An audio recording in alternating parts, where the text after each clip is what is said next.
The Innocents Abroad, or The New Pilgrims Progress, is a travel book by American author Mark Twain, published in 1869, which humorously chronicles what Twain called his great pleasure excursion on board the chartered vessel Quaker City, through Europe and the Holy Land, with a group of American travelers in 1867. It was the best-selling of Twain's works during his lifetime, as well as one of the best-selling travel books of all time. Analysis: Innocents Abroad presents itself as an ordinary travel book.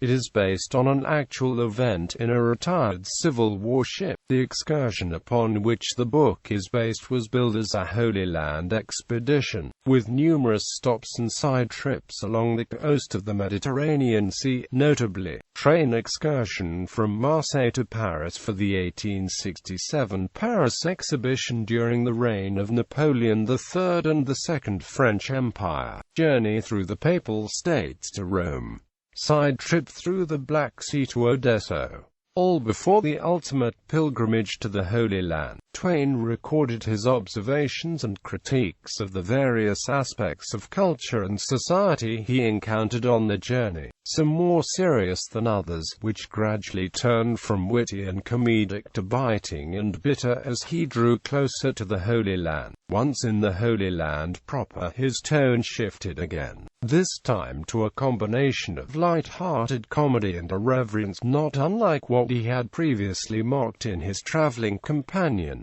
Many of Twain's criticisms were based on the contrast between his own experiences and the often grandiose accounts in contemporary travelogues, which were regarded in their own time as indispensable aids for traveling in the region. Above all others, Twain lampooned William Cowper Prime's tent life in the Holy Land for its overly sentimental prose and its often violent encounters with native inhabitants. Twain also made light of his fellow travelers and the natives of the countries and regions he visited, as well as his own expectations and reactions. Themes: a major theme of the book. Insofar as a book can have a theme when assembled and revised from the newspaper columns Twain sent back to America as the journey progressed, is that of the conflict between history and the modern world. The narrator continually encounters petty profiteering and trivializations of history as he journeys,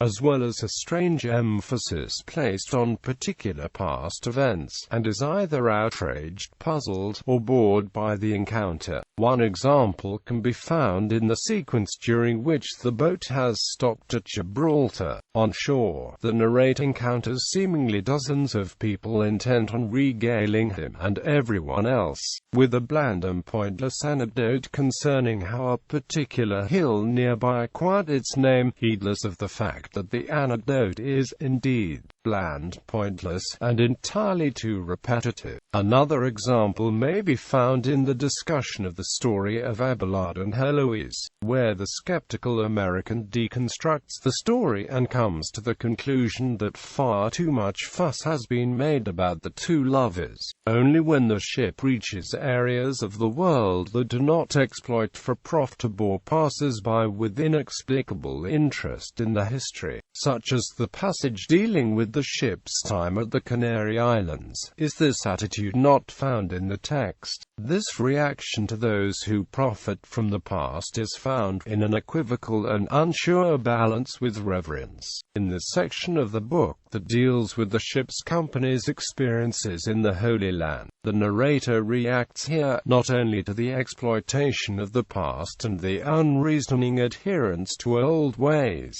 but also to the profanation of religious history. Many of his illusions are shattered, including his discovery that the nations described in the Old Testament could easily fit inside many American states and counties, and that the kings of those nations might very well have ruled over fewer people than could be found in some small towns. This equivocal reaction to the religious history the narrator encounters may be magnified by the prejudices of the time, as the United States was still primarily a Protestant nation at that point. The Catholic Church, in particular, receives a considerable amount of attention from the narrator, specifically its institutionalized nature. This is particularly apparent in the section of the book dealing with Italy, where the poverty of the lay population and the relative affluence of the church causes the narrator to urge the inhabitants, in the text of the book, if not directly, to rob the priests. Reviews.